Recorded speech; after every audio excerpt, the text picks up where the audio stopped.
Okay, good morning, everybody. Hope everybody's doing well. Happy Sunday.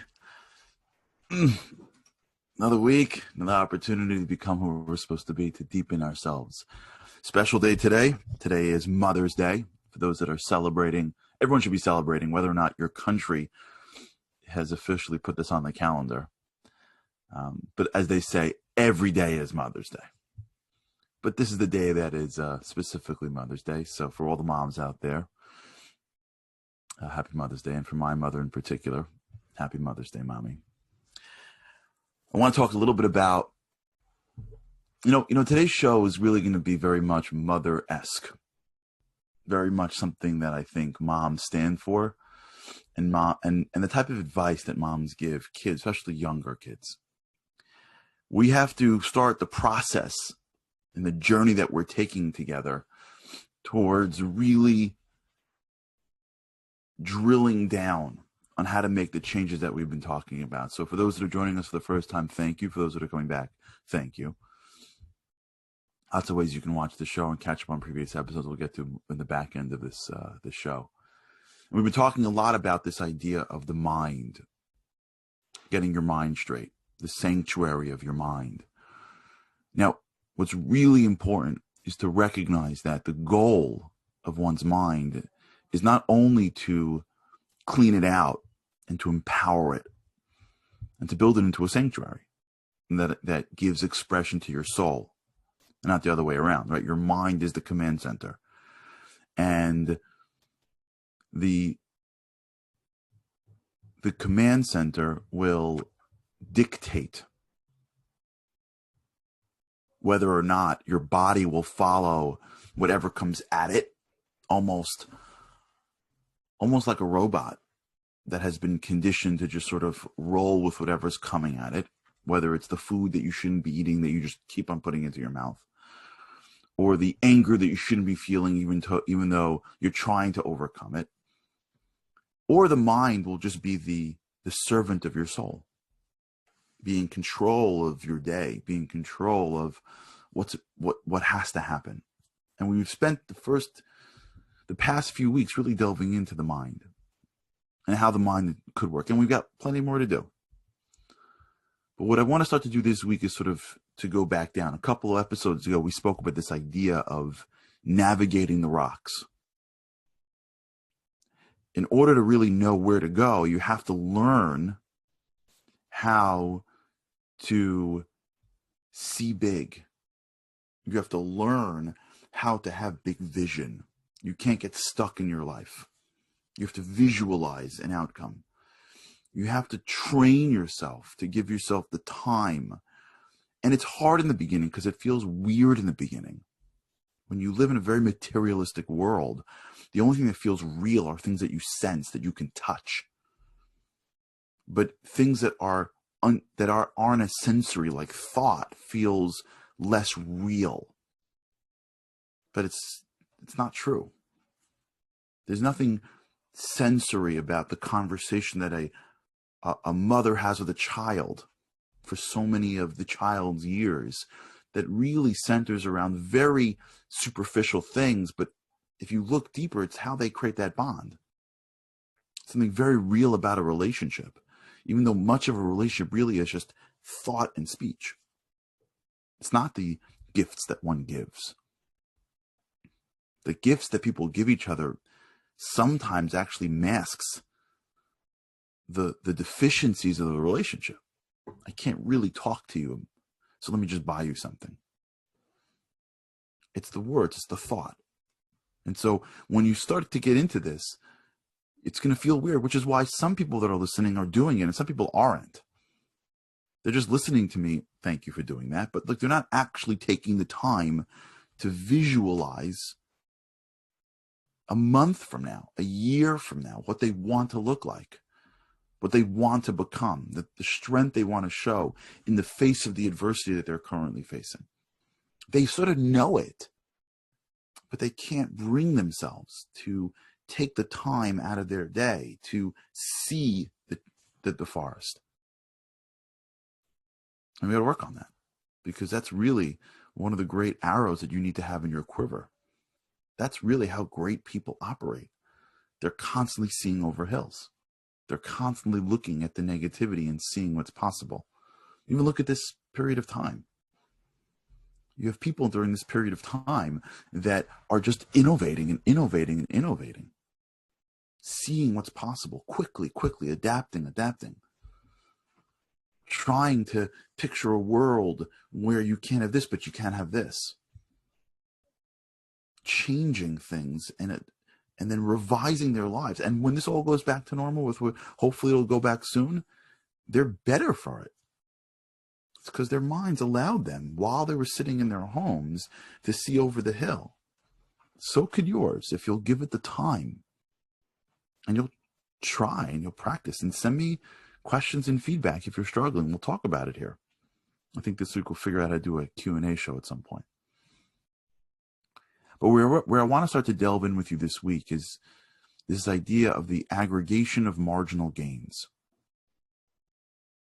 I want to talk about what that is. The aggregation of marginal gains. That's going to be the theme. A lot of what we're going to be talking about. What is that? So there's a man named Dave Brailsford. I read this in a book called Atomic Habits by a man named James Clear. So Dave Brailsford was, in 2003, was hired by the British Cycling Group to be the director of performance. Now, until that time, the British cycling team had been sort of the paradigm of mediocrity. I think in the 100 years before 2003, they won 1 gold medal, no Tour de France's. They were just mediocre. So much so that during that period of time, as the late 90s came, there were certain bicycle manufacturers that refused to sell the equipment to the British team because they didn't want anybody seeing them ride the bikes because they were just so bad. And in 2003, this new guy showed up named Dave Brailsford. Within 5 years, Dave Brailsford transformed that organization, that team, from being basically just mediocre to being one of the greatest. In 2008 and post 2008, they won 60% of the gold medals in the next Olympics. They won 5 out of the 7 Tour de France's during that decade from 2008 to the next till 2018. They were a model of excellence. And how did he do it? 100 years of mediocrity? Some guy shows up and 5 years later they're killing it? Like what did he do? I know we're all thinking, what drugs did they all take? But it wasn't that, believe it or not. You could be good at sports and not have to stick yourself with who knows what. He employed one of the most powerful methods in growth, which is the method that we're going to talk about this week, in honor of our mothers who taught this to us when we were very little kids. This is like Mom 101. It's called the aggregation of marginal gains. What is that? Dave Brailsford walked around to his team and he's told his team the following. He said, I do not expect you guys to win races immediately. I don't expect you guys to turn your lives upside down. I don't expect us to go from being mediocre for 100 years to becoming the best. I don't want you to do anything extreme. But I'm going to push us to one thing. And that one thing is going to be our obsession. We want to get 1% better at everything. Pick anything with bicycling. Anything that has to do with the sport. And we have to figure out how to get 1% better. And that's what he did. They went to their bikes and figured out how to change the seat adjustment in the exact way that fit everybody's body so that they were a little bit better when they were riding. They researched as a team what they could put on their bikes, what substance, whether they rub it in alcohol, it was totally legal, that was able to grip the ground 1% better to get a little bit closer to a better time. They fought over the type of clothing to wear so that it would be more wind resistant. They painted the inner walls of the trailer that they used when they went to races white. So this way, if there were germs, they were able to see them so that it reduced in 1%. Think about how small this is. A little bit. They reduced people feeling sick when everybody was hanging out together. They found better pillows. I mean, you can't believe this. This is a professional cycling team. Can you imagine sitting around the table fighting over pillows and blankets because they want to get 1% better sleep? Because they figured if they sleep better, especially on the road, they'll perform better. Discussing what to wear pre and post match so that they're warm enough, so that their zip up sweatshirts are insulated enough. And this team developed a culture of 1%, marginal gains on the margin. Nothing major. They didn't wake up one morning and everybody was now drinking watermelon juice for 5 straight days because somebody said that you can lose 20 pounds drinking watermelon juice.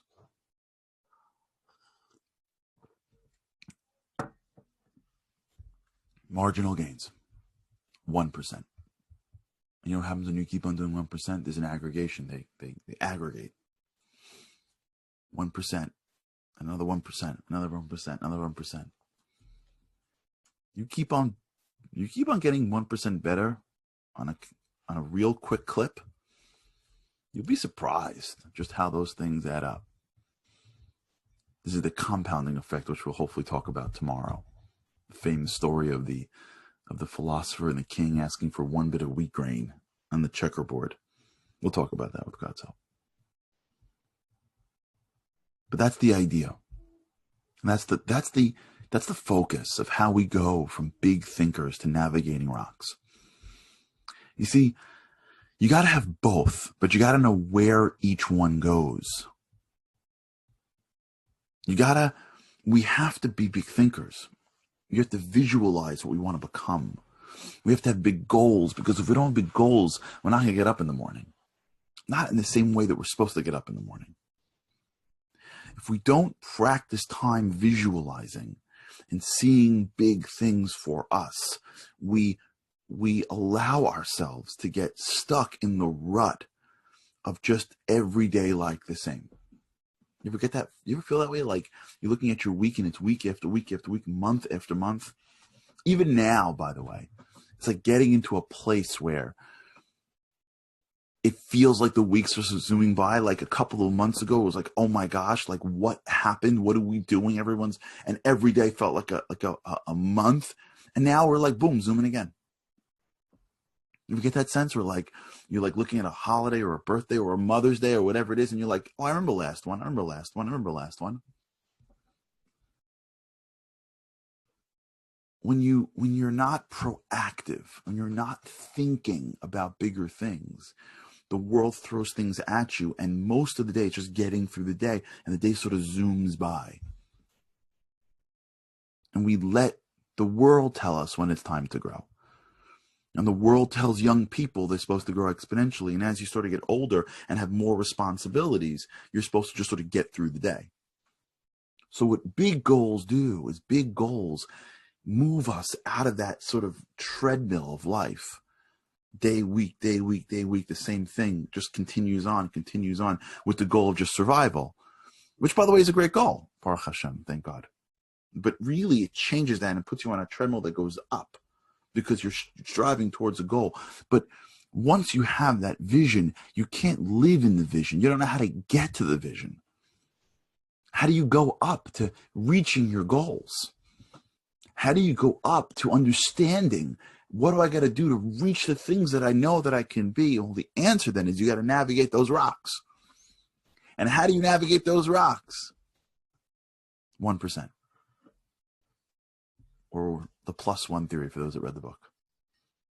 1%. 1% is, okay, I got a general direction. Now I know where I'm going.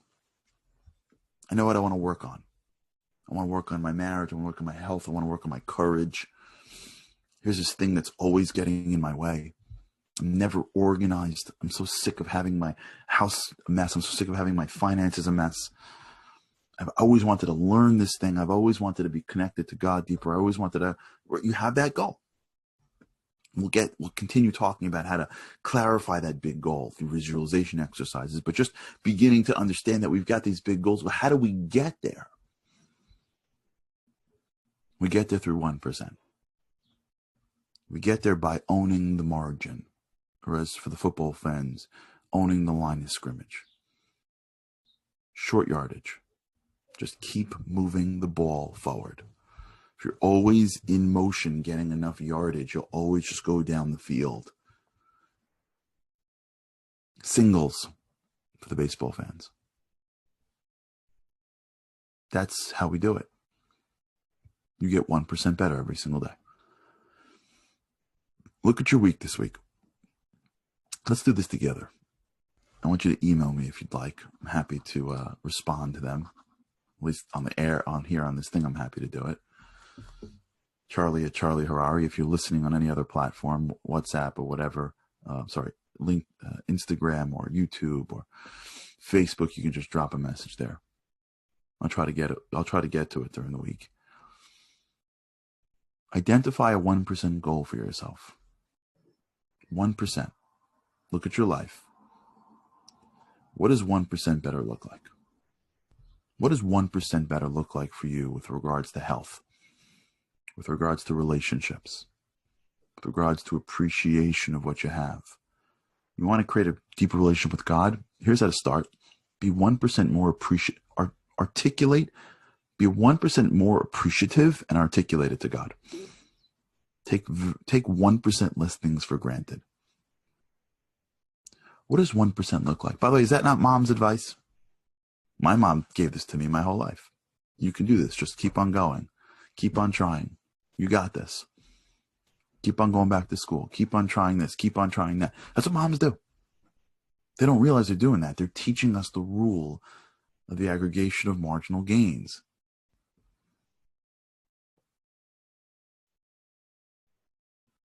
Richard, you're the best. The Michael Phelps story. We'll get there. 1% rules today. That's what mom's teaching us our whole lives. But that's what we got to articulate now and work with. That should be our goal this week together, all of us. Start understanding how to look at our lives and looking for 1%, not for 10%. 10% is an exciting way to start and ends up lasting for 2 days. 1%. Because if you can identify 1% better at something, and you can do 1% better. Usually 1% better is just a question of just effort. You don't need a whole life change to be 1% better at things. You should need a little bit more effort, a little bit more focus, a little more toil. And if we started to get good at identifying 1% and starting to work on them, we'll start to learn how to inch our way down the field. So that's our goal this week. To take our moms and the mom's advice to heart. And again, happy Mother's Day to everybody. Happy Mother's Day to my mom. Happy Mother's Day, Mommy. And to all, if you are a mom or you're a child, happy Mother's Day to all the moms out there. And let's start working. Let's start doing what our moms told us to do.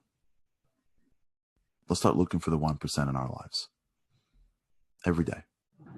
Start looking for it. Because if we can right now, with me and you, if me and you can be serious about our growth, I'm going to do it today.